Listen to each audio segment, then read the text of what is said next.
Hi, I'm Reverend Elizabeth Howell, and welcome to Psychic Sushi. And this week we have our special guest is Betsy Muller. And I'm not sure if you guys remember, but a few years ago we had Betsy Muller on our show. And welcome back, Betsy. Thanks for coming today. Thanks so much, Elizabeth. It's a pleasure to be here. Yes, and maybe people don't remember, but last time Betsy was teaching me some exercises and breathing, and it was amazing. And tapping. And tapping. And we talked about tapping, and Betsy still does tapping, or EFT. EFT. Yeah. But today we have Betsy on because she has had an amazing couple of years, and she wrote a book about it, and it's called The Comeback.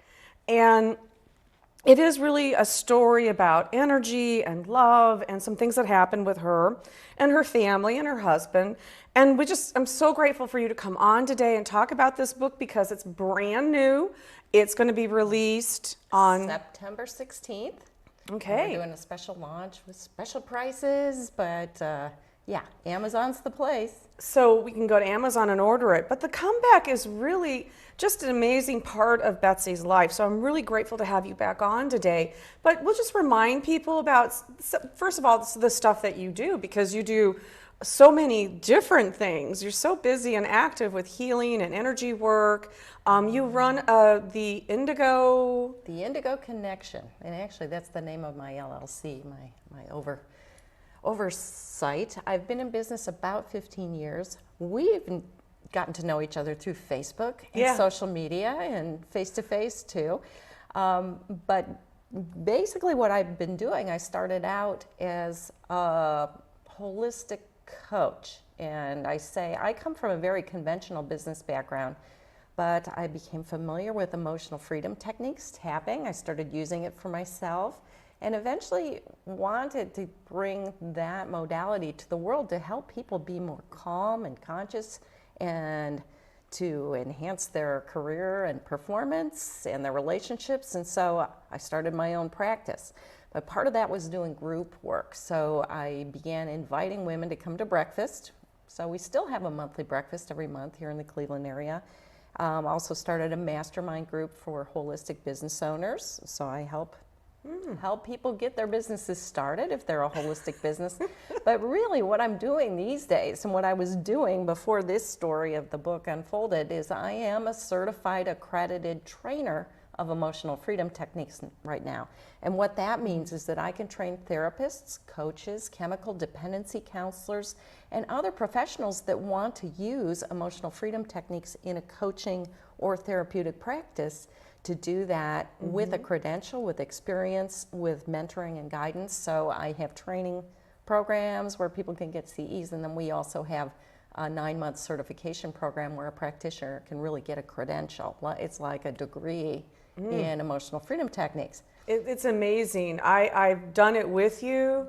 I've seen some videos, and you've posted some videos. You're very active, and I know that. And it's an amazing technique, I think, also for school teachers and even mothers and fathers. You know, I think that children, more than any, need it now. Well, I think we all need it. Need it. You know, one of the things that was absent when I started in this field was research. But since I just knew in my heart it was so good, now there's over 105, 110 studies in reputable journals that show that doing this tapping calms the brain, it calms the body, lowers cortisol levels, which cortisol is the stress hormone. Right. So when you lower that in a human body, you sleep better, you make better choices, you make better decisions, and you can be you.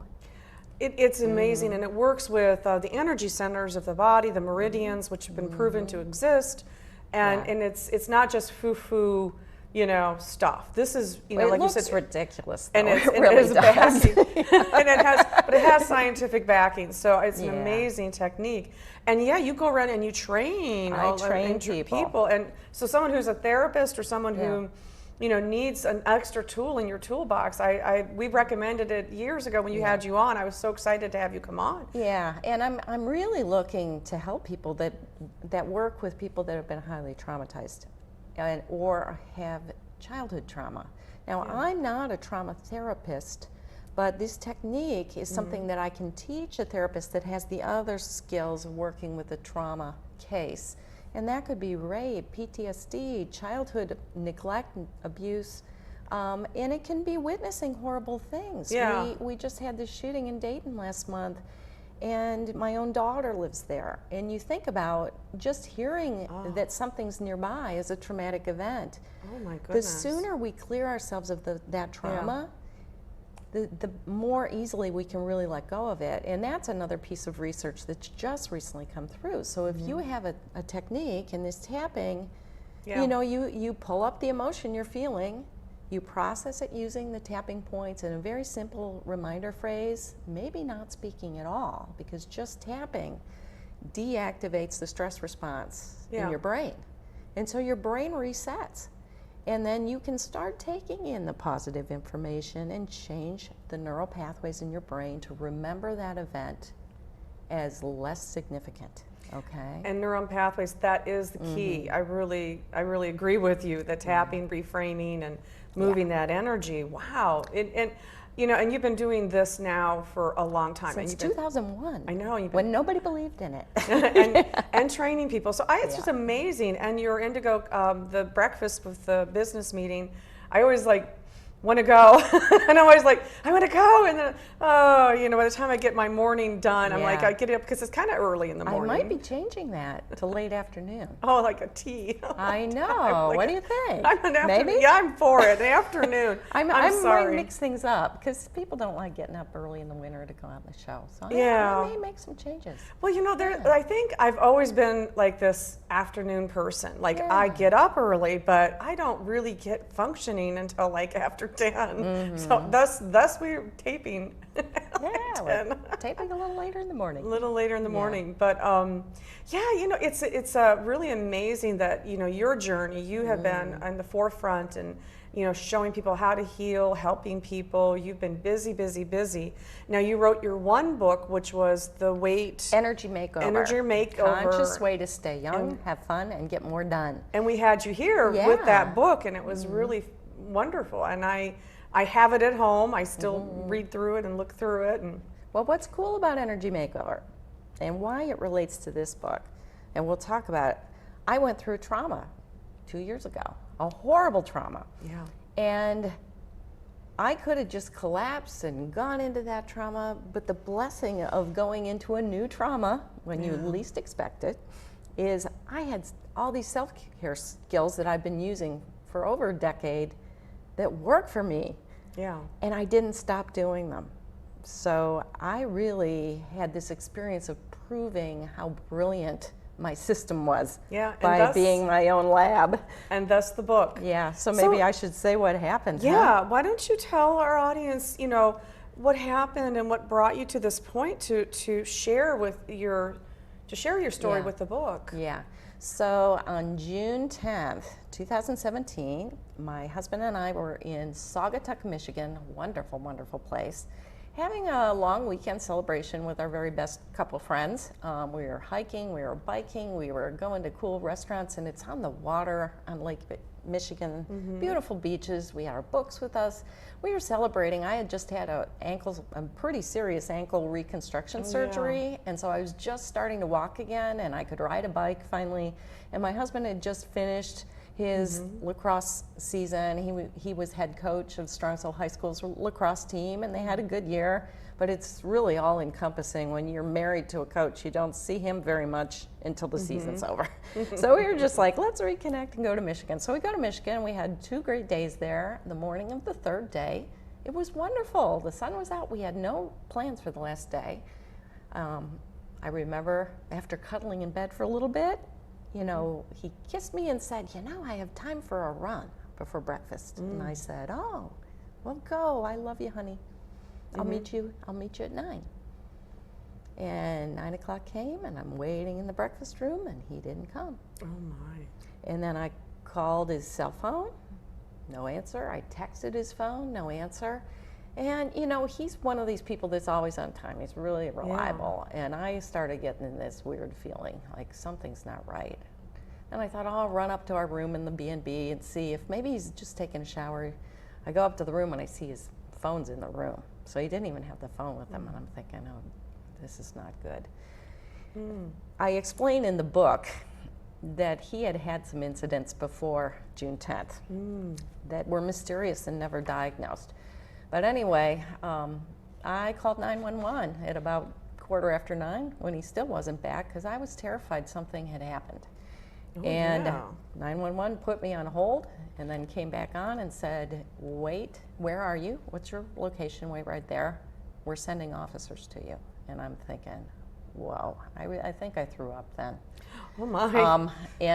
And within just a few minutes, the officers tore into the driveway, and they didn't look very happy. They handed me his Fitbit and his hotel room key and said, can you identify these things? And I knew, well, yes. And they said, well, your husband, we think he had a cardiac arrest. Someone performed CPR on him, and we gave him 5 shocks with the automatic defibrillator. We got a pulse. He's in an ambulance right now being taken to Holland, Michigan Hospital. You need to meet them there, because he was a John Doe. So from there, went to the hospital, and then that was horrible. It goes through all the horrible details. I won't recount them there. But basically, I was told that he was really, like, close to death. They didn't know if he was going to make it, and that his eyes weren't responding to light. And the doctor very directly told me he has serious brain damage because he didn't get oxygen. It's possible he didn't have enough oxygen in time, in spite of the CPR and his heart restarting. And it was a wait and see thing. So they induced a coma, and I'm away from home. I don't have a car. His parents are deceased. He had one brother in New York, and so we embarked on this journey of uncertainty, a lot of patience away from home. But I tell you what, every step of the way, things happened. Miracles kept unfolding throughout this, and every day I took it upon myself to write, to ask people to pray for me, to spend time before I went back to the hospital really taking care of myself, which meant eating, doing my exercises, because I do some energy exercises every morning. You do? I do my tapping. I tapped every day. I yelled at God a lot, because how can God let this happen, But when you tap and yell at God, something happens. You actually realize God's in charge and God has a plan for this. Right. And, I mean, I've always been a woman of faith. And I think even every day, just showing up and surrendering to what that higher plan is was my way of just getting right. And then I would set an intention, because you really calm down when you tap. And I would come down to this place where I would start getting ideas and resources and questions to ask the doctor, and people I could ask for help.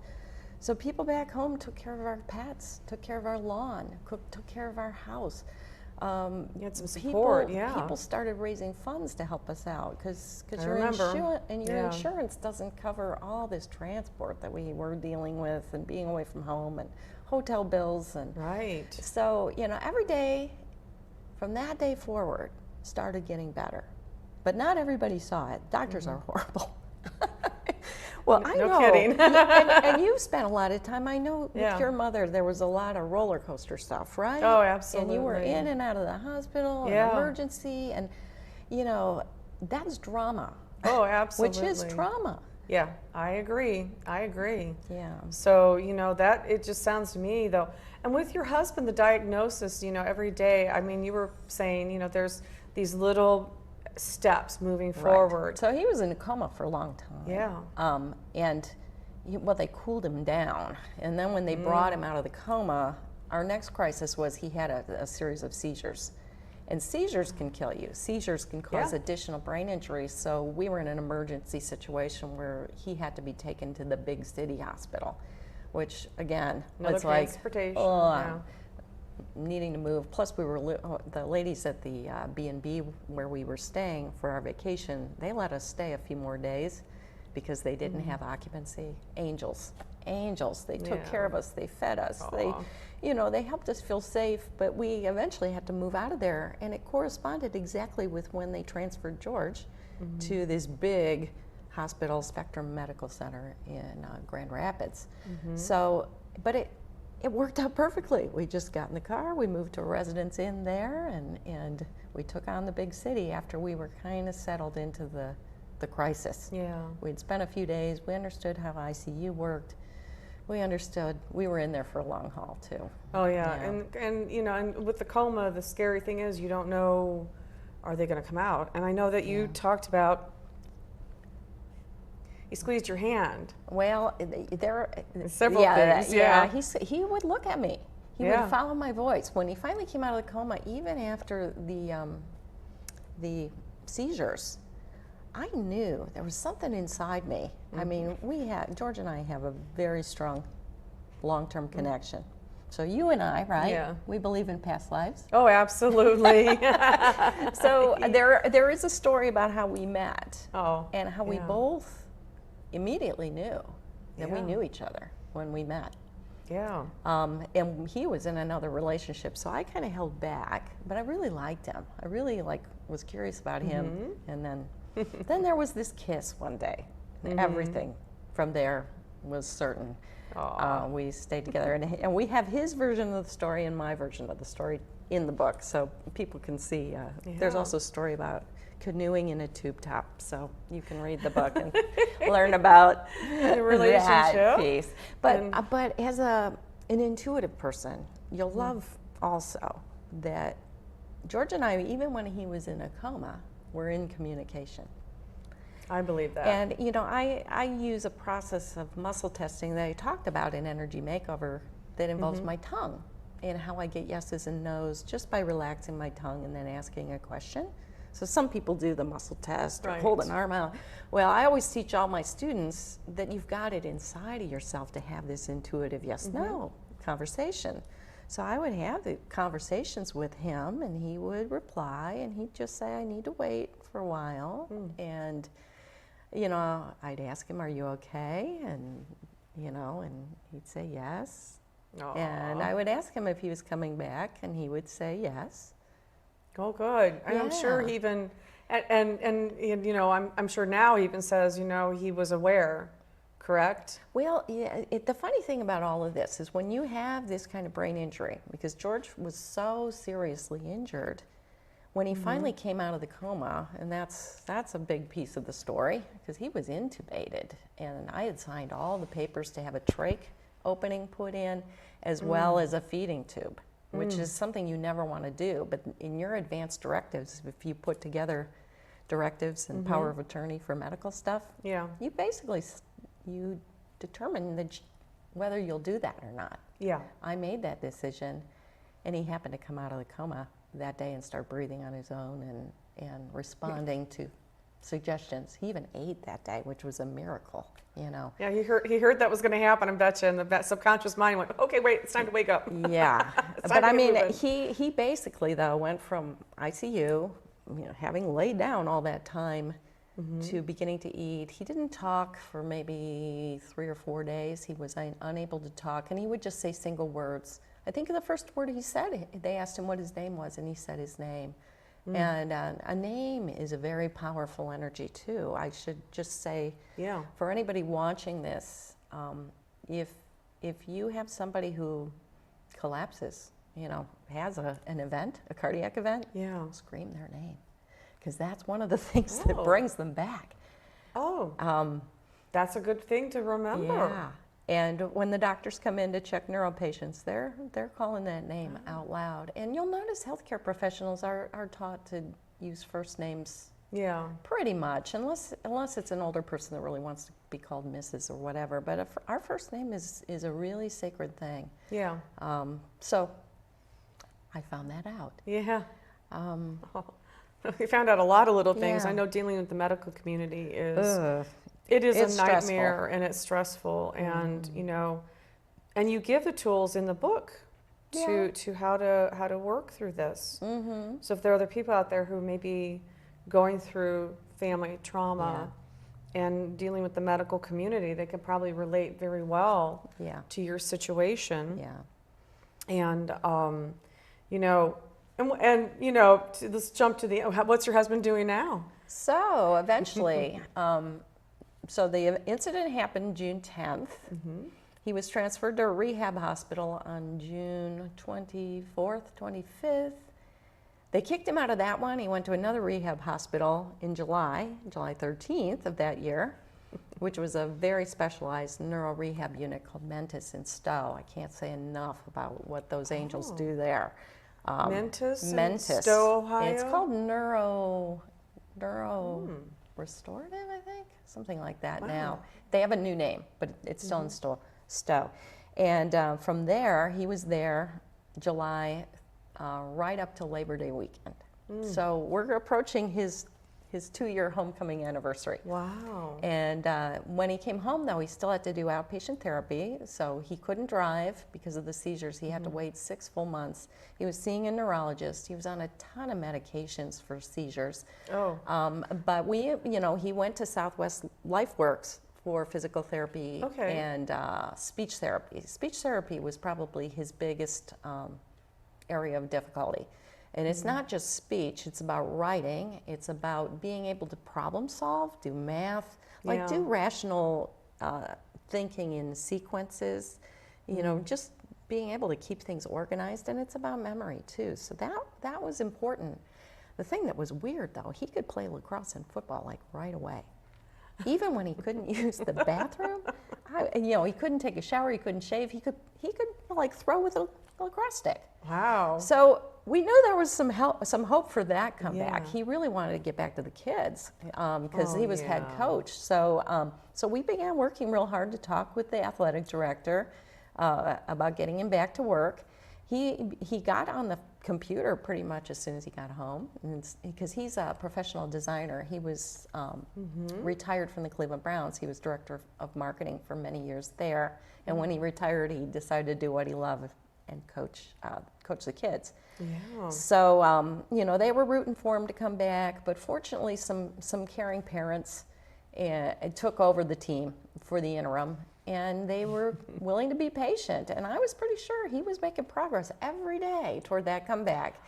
And every day in the book, I even reflect on what new things he was able to do. He was able to do laundry again, yay. Now, was he mow the grass? Also tapping with you? He does not tap with me. He does not tap with you? Never. Well, typical husbands, right? And one of the things, I think part of our soul agreement between the two of us, if I had to say what I understand it to be right now, is my role with him is never to be his healer. My role is to rally the healers for him, to help bring the other healers to him, which, as somebody who's had such effective work with other people, it hurt not to be able to fix him myself. Yeah. That's a whole, Because I feel like I probably could, right? Right. Helped all these other people. So why won't you listen to me? What's the whole well, thing? yeah, even now, I get concerned about him because he still has these little things he does. Like he doesn't take his supplements with his food, and he's supposed to. We just had a little thing about that last night. I'll just take them later. No, take them with the food. The doctor said that. Why do I have to do that? It's like a kid. Well, I always tell my husband, and I'm like, I'm Dr. Howell, okay? You have to listen to me. Which I'm not, but I am a certified herbalist and everything else. It's like, come on, listen. I didn't know that about you. Yeah. Check in with you now and then. Right. It's amassing a long time of education, bit by bit with the herbs and the vitamins and everything else. But I had a great teacher. I have a great teacher. She's not Judy Nvenda. But your husbands they do that sometimes. Sometimes I think that when we have that soul agreement, that we're there for them to support their journey, whatever that journey is, whether we agree with it or not. Sometimes we're just there to be the support, and sounds like he's doing good though. He's doing good. I mean, I think he still has some memory lapses, and at times he'll admit, like we're making videos right now, we have a Facebook page for the group or for the book, and he'll go and he says, well, you have to tell me before we record, so I can really think about what I'm going to say and choose some words. I mean, he's very deliberate about being prepared, and he'll forget things, and I'm like, well, is that husband stuff? Because doesn't your husband forget certain things? Yeah, my husband's 75. He forgets a lot more. Sometimes it's convenient. Or, Right. You never told me that. Yeah, sometimes it is that. So he can do that more often now. I call it selective hearing. Yeah, but we're really curious about the brain now, because we saw how a brain can regenerate, like from toddler level back to the full adult. He totally went back to work. He head coached 2 seasons after the injury, and he went back to work at the Browns. And so he's doing design work. He's not managing anymore, but he loves hanging out there, and they're making a comeback too. Oh, I know, that's amazing. I'm like, that's really got to be a good charge for him too. I mean, as far as just an energetic, there's a reason and he designed the book cover of this book. Yeah. So, and he wrote a couple of the chapters too. He wouldn't put his name on the cover, but he did contribute. So you'll be able to see that he can write now, and he writes really well. Maybe it'll just open a new door for him in writing his own book. I don't know. You can't tell this man what to do. He's having a lot of fun. One of his favorite things to do is design magazine covers to honor people's birthdays, like on a theme. Okay. So my daughter's getting married in a year, and he creates bride magazine covers for every month between now and the wedding. So we're going to get a new issue tomorrow or in September. That sounds like fun. Yeah, and come up with funny headlines that have to do with the person. So if they're carpenter, you get one kind of magazine. If you're a business person, you get a Forbes, or if you're a girl, you get on the cover of Brides. That sounds like fun just alone.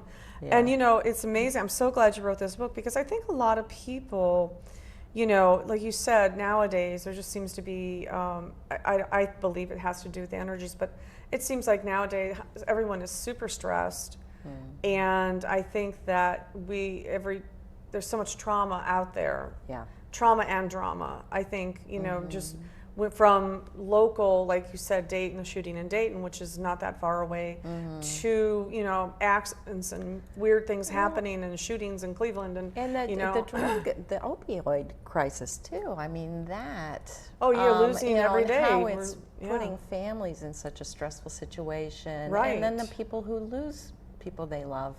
That's trauma too. That puts you into a state of sadness and isolation. Yeah. Isolation is a major part of going through trauma and depression. Yeah. That's an isolating state. And so I'm always thinking, well, in this case, going through something really hard, it's so easy to pull away and just have your pity party and poor me.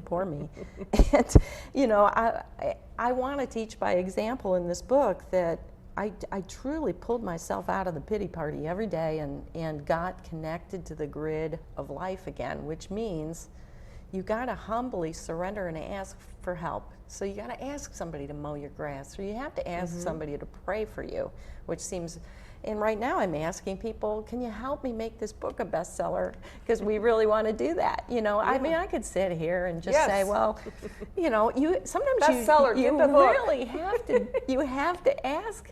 And people, the other thing, the big message here is people love to help. They love to be asked, even if they have to say no, or I can do something else for you. But, they, especially when they see somebody going through a crisis, and they'll believe you. That's a genuine nature of people, is that we do want to help. We use stories where there's a car accident, people pull over and help. Just like last week, I'm driving to work, and there's a dog walking down the middle of Route 18, and everybody's stopping and getting out, trying to get the dog. The dog was deaf and old, and people stopped their cars and got out and got the dog off of the road. People want to help. Yeah. And I agree, and I think that this helps people, so when you think about it, this will help someone with their, maybe family issues. And like you said, the opioid, the problems. I mean, I don't know how many people who come to me and get readings where they've lost their child to drug overdose or a family member, and first thing they want to make sure they're okay, but it is very much traumatizes the whole family. And, you know, from grandparents to parents to grandchildren or whatever, it's very scary. So you offer a wonderful tool, and you used it, showed how to use it to get through it. And I actually certified a group of 8 or 6 students while I was going through this. That's right, you did. And I followed them through. I kind of let go all of my other clients, but I made sure those practitioners finished their certification, even if I had to do their meetings from a hospital ICU waiting room. And, you know, in fact, I saw several of them yesterday. What sign are you? I'm a Pisces. A Pisces. Yeah, does that. I go with the water, I go with the flow. Yeah. I love full moons. What does though. that mean? That's all the water. Yeah. Pisces are moon children. Yeah, I'm a Cancers. I'm really into the. Yeah. I'm really into. Well, there's another chapter in this book that's all about the divine feminine, and a woman by the name of Gishita, who's a Seneca elder. She's up in Canada, and she had come for a retreat with me right before all this stuff unfolded, and I learned all these things about the lunar cycles and divine feminine and connecting with the earth, and her influence. And we went to the Serpent Mound and the mounds in Chillicothe and did ceremony and really like got into the native connection Serpent to the Mound's planet. Amazing. It's amazing. And so I spent a lot of time with this woman, just kind of absorbing her teachings and her philosophy on life, and my ankle got better, like, because I was on the land with her and kicked that boot aside, and you know, she was part of a major healing, but I think it was preparing me also to take this role of really being a strong woman, like really owning my full divine feminine nature, but also holding the space of the divine masculine for my husband when he was down, like kind of honoring the divinity of him and keeping it alive even when he wasn't quite able to step back into it through our community. And I see so much today that really the best of the world today is when the divine feminine is allowed to have her power, and that divine masculine, the respectful, you know, the man who can be fair and who can share that power with a woman. And marriage is a perfect example of that. A good marriage is. Absolutely. You know, and so we want to be an example of that too. We renewed our wedding vows, and That's right. story's I saw those in the book. pictures. There's a little picture of us in Sedona. Yeah. And that was a delightful thing. This one? Yep. Yep. In front of a pyramid. It looks like a pyramid. It but does. It's a rock formation by a medicine wheel garden with this wonderful guide that we met named Clint Frakes. And I love Sedona. yeah. It's an amazing place. Well, and you know, that's the important thing, I think, when people can renew their wedding vows, and you know, after because relationships do shift, you know, as we get older, and what we expect out of our partners, and what we know we can get or can't get after a while, we kind of shift a little bit. And you know, it's pretty. You know, marriage, you've been married for a good long time, and you're very 35 happy. years. And it's really wonderful to see someone who works at it and stays happy. And we still have our moments. Yeah, who doesn't? And actually, you know, this has changed. He's a little bit different personality-wise than he was before. And it's harder for me to read his emotions on his face, which sometimes can make me feel like he doesn't feel things. So we're still working through some of that, because when you know someone so well, and things shift a little bit, and then he goes into anger quickly, you know, too. Now that would be normal, especially being in a coma. You know, when I had my near-death experience at the age of 3, they had induced me into a coma after I had passed and come back, and kept me cool. And I remember being in the coma, and I was just leaving my body. I'd float around and come back into my body. But when I came up out of the coma, I knew I was different, you know, and I definitely had, you know, I'm not going to say I have an anger issue, but I had more of synapses issue, and I still have it. Like I reverse letters sometimes. It's not dyslexia. It's like a whole different thing. So I call it my dyslexia, but it really isn't, because I'll say a word. I'm like, oh, that wasn't the right word. I know the right word, but I just said the wrong word. And I've had that all my life, and I didn't realize until I was like in my 30s, and I read there was actually this condition that happens after being either in a coma or having a high fever, which I had both, that it can affect the synapses or something. And so it was really, you know, I was like, oh, that was my problem. I can blame it on that. But well, the brain is just a weird thing. I mean, fascinating. Is. Like one of the things that George had to work on for a long time after he was really like mentally mostly there, he would always forget to zip his fly. Like, isn't that something you've done all your life? Like, you should just automatic. Yeah. I don't have to remind. I mean, he still forgets sometimes, and it's, you know, so we'd have to do a fly check in the morning before he went out the door. Well, it sounds like he just, you know, that's kind of like a, you know, an 7 or 8 year old, you know. I was like, I know, but isn't that a goofy thing? It is. But those little things, like sometimes you don't think, and you just don't have no idea what area of the brain or what shifted. Yeah. And he does cry like in like romantic or sad stories more now too. That's another thing that, you know, he's very sentimental about those. Yeah, and you know, the brain is truly amazing. I mean, I can share, because, you know, watching my mother go through dementia, and watching someone, you know, their personality change, and watching them, the person you knew, gone, and this person that's in there, you know, that's still your mother, that's still somebody you love, but my mom has dementia, so I definitely understand. And it's that. It's so frustrating. And actually, George is more likely to have dementia because of what he's gone through. Plus, he had a lot of. Well, he was a quarterback in college, so he's had a lot of concussions and so forth. But we're doing something about it. We're actually working with. You're probably familiar with Kemper House, and Kemper, the Kemper family, has a program called Cognitive Wellness, and so he's gone through extensive testing and nutritional that's awesome. program. That's you know, awesome. A lot of the markers and even, you know, some supplements that are specific for the brain that he's using now, and we're following up. But basically, for the audience here, to keep your brain healthy, you need to fight inflammation. It's just like anything you can do for your heart. So lower blood pressure, get your blood sugar under control, get some exercise, sleep is very, very important. And then, you know, eliminating sugar eliminates a lot of that inflammation. And it's hard to do. Sugar. Sugar. We had a lady on about sugar, and she talks about how sugar is like the biggest addiction there is. And how it's like heroin in the brain. Well, it's in the gut. In the gut, too. The gut hits flora the flora. wants the sugar. So the good news, EFT is really good to help bust the cravings for those foods that are anything. Trigger foods. EFT is important. Anything you can do to bust that sugar.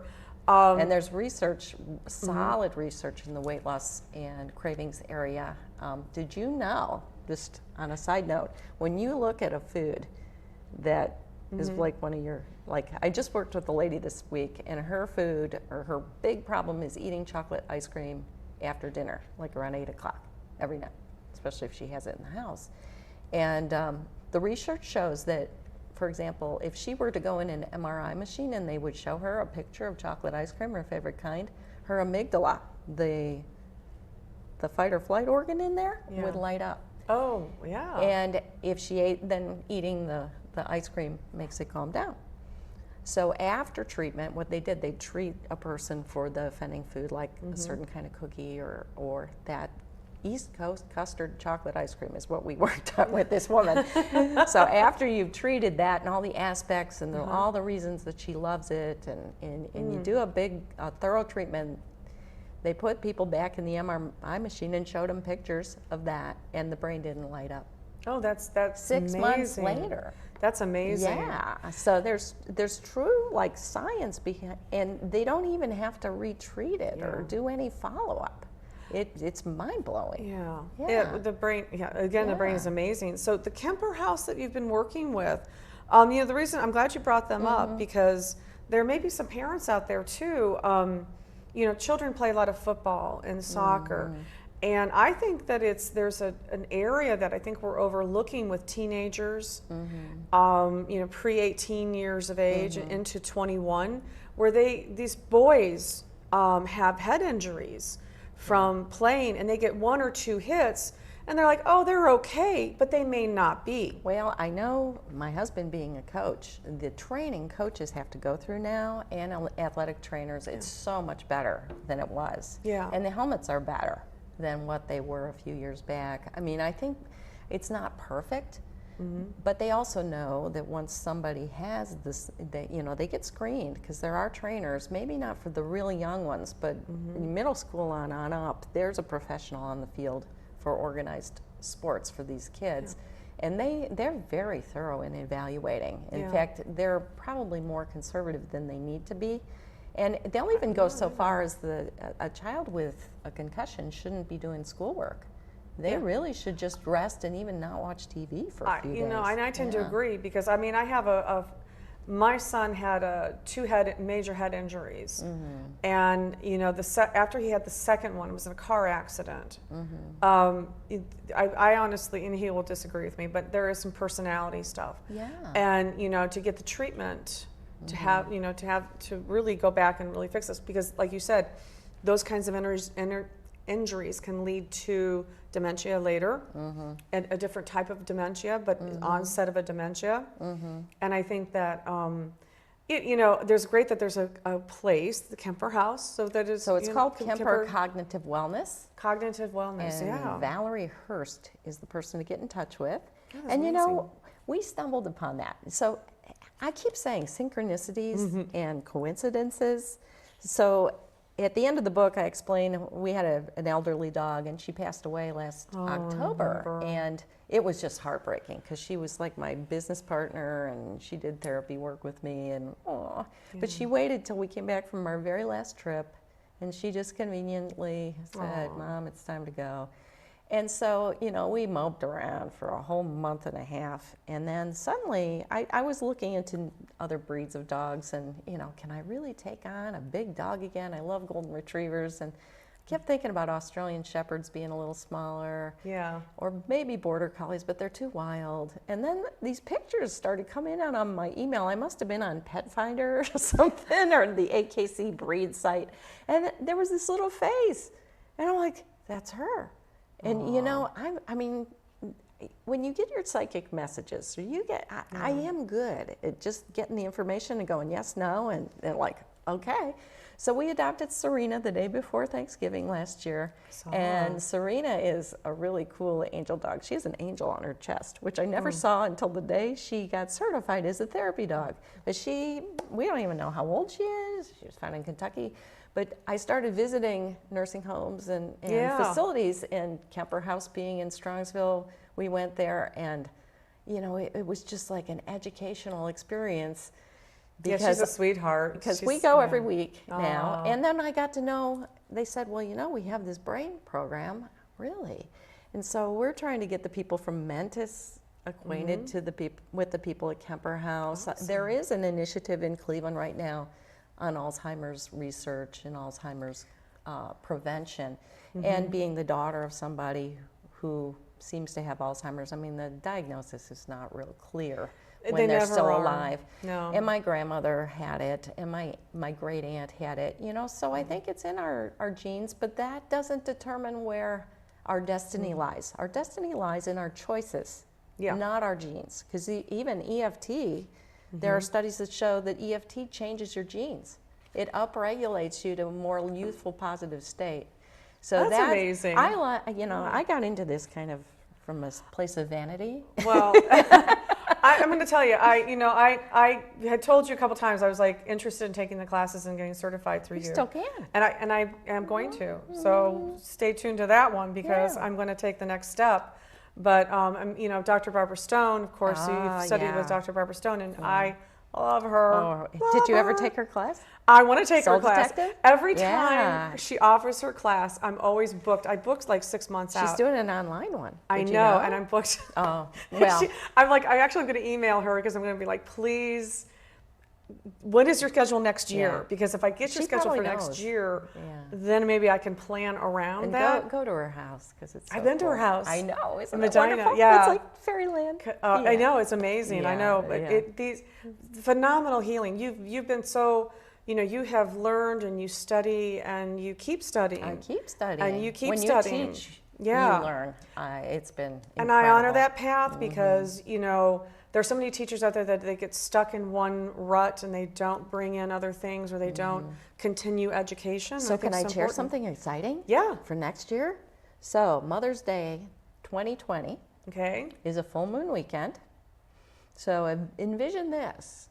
Arrive Thursday night to a lovely banquet that meets your specific food needs. So if you're gluten-free, you're going to get it. If you're, wheat-free, you'll get it. If you're a vegetarian or a vegan, you can have it. And it won't just be the kind of thing a hotel will give you. We're going to Hope Springs Institute. Have you ever been there?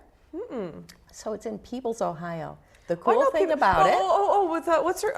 it's right by the Serpent Mound. It's by the Serpent Mound. What's her face runs it? Someone named Jules.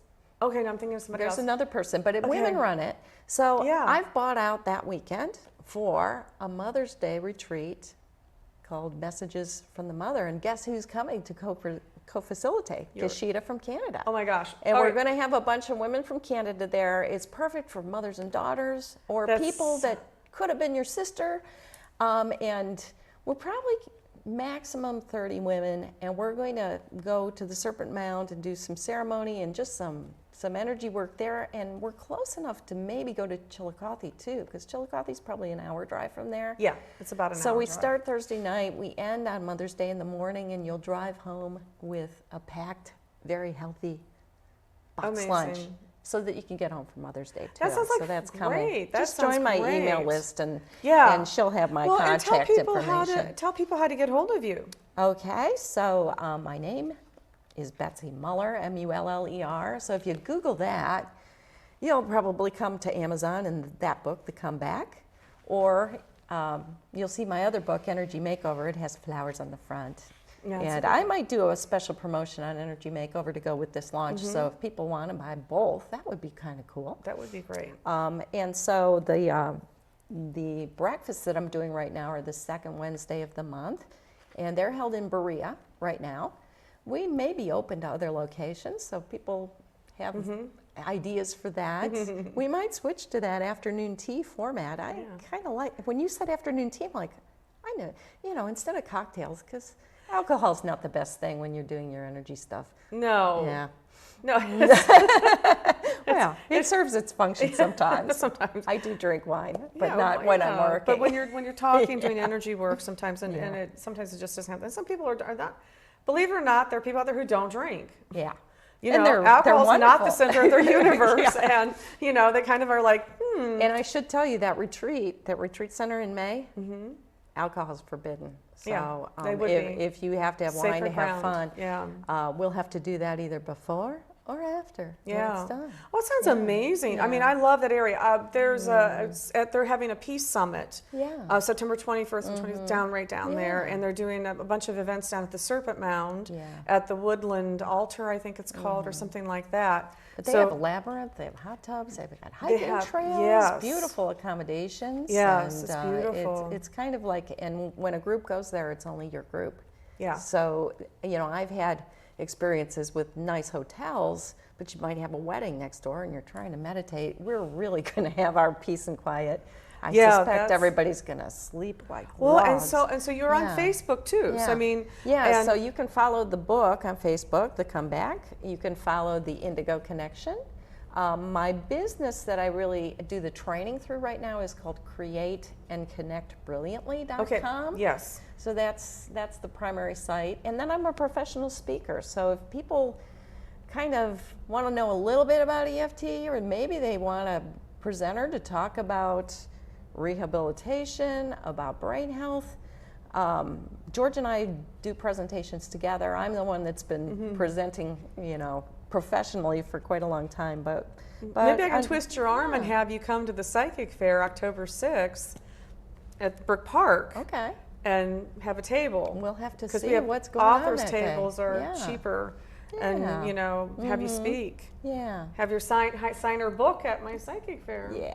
Oh, and yeah, we're going to have some different events. So if people want us to do some sort of presentation or come in for a book signing, we would entertain that. Cause, I have a and feeling. we'd bring Serena maybe if you're dog friendly, because she's really good. We can take her anywhere. Yeah, I've never had such a good dog in my whole life. It's like there's some sort of little angel in this fur. Yeah. That I prayed for her though. I mean, Yeah. I really did. You and needed, I think, you know, if you can keep your emotional state high, if you can take care of this body that makes life hard sometimes, and keep your emotional state high, and then when you put your thoughts out into the field of energy that's out there, and you have a relationship with Source, I think Source can co-create quite nicely with you. I never tell God what to do. But I do say, wouldn't it be nice if, and this is kind of what I'm looking for, and what do you think? And we have our time discussing it, and I'm usually tapping, and then I say, take care of it. Yeah. I don't even have to have that, but you know kind of what I was thinking. Yeah. Oh, so you got a slide. And that's kind of how you do when I'm working with somebody doing EFT. It is not for me to decide what the healing is. Right. It is for that person's soul and their direct connection to Source to figure it out, but I can facilitate it. I can be the midwife of something. Yeah. That's how I envision it. Absolutely. Yeah. And you know, and you do take private clients. You do one-on-one, you do groups as well. And then sometimes I move clients because I can't see that many anymore as a teacher, so I move them to my students. My students need practice sessions, so that's another way, especially if somebody's, you know, challenged economically. You know, I'm real proud that I can do that. But on the other hand, if you want some fast results, if you really want, and it depends on what you're coming for too, because some things I really need to refer to a board certified licensed clinical practitioner. If it's medical, always I can't say enough about our medical resources too. George would be dead if it wasn't for modern medicine, but we're integrators. We love to integrate the best of, you know, get some supplements on board, clear it with your doctor. Use alternative therapies. So we explored acupuncture, we explored neurological energy healing. We called forth, I mean, we got some name of a lady. And then I find 2 people that had miraculous brain recoveries with this lady. Her name was Carol. Couldn't find her anywhere on the internet, but I had a phone number, and she came in and gave some treatments on George. I'm convinced that made a difference. You know, mind, body, spirit. Yeah. Mind, body, spirit, integrating all of it. There's medical community, the spiritual community, and the alternative therapies. And respect them all. Yeah, respect them all. We know that they're going to work. We know that they're going to come in.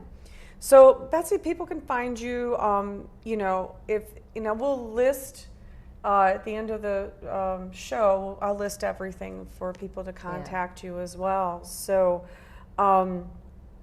awesome. This book comes out again September 16th for National Rehabilitation Week. For National Rehabilitation Week. And you're going to be out and about signing and doing some lectures and stuff. So follow Betsy and get in on the other workshops that she's doing, because this is really phenomenal work, and everybody needs a little bit of help to get through these days. You know, cortisol is up, stress is up. Schumann's resonance is at 72. I know.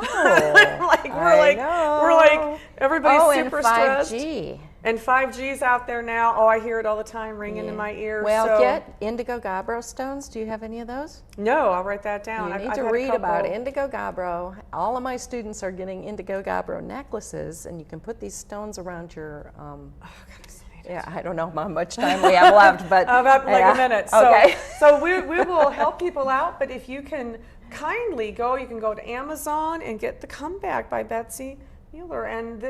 And you know, I'm going to tell you something. Her other workbook, The Energy Makeover, is wonderful. We had her on.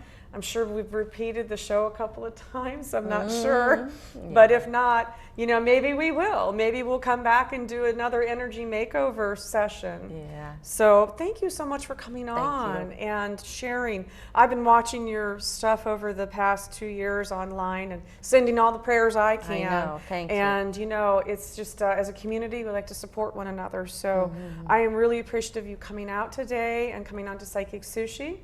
And I want to thank everyone for tuning in today for Psychic Sushi. And I'm grateful for my audience here and then my internet audience too. So I want to thank Brunswick Area Television again for you guys and your hard work here. And thanks again for tuning in for Psychic Sushi.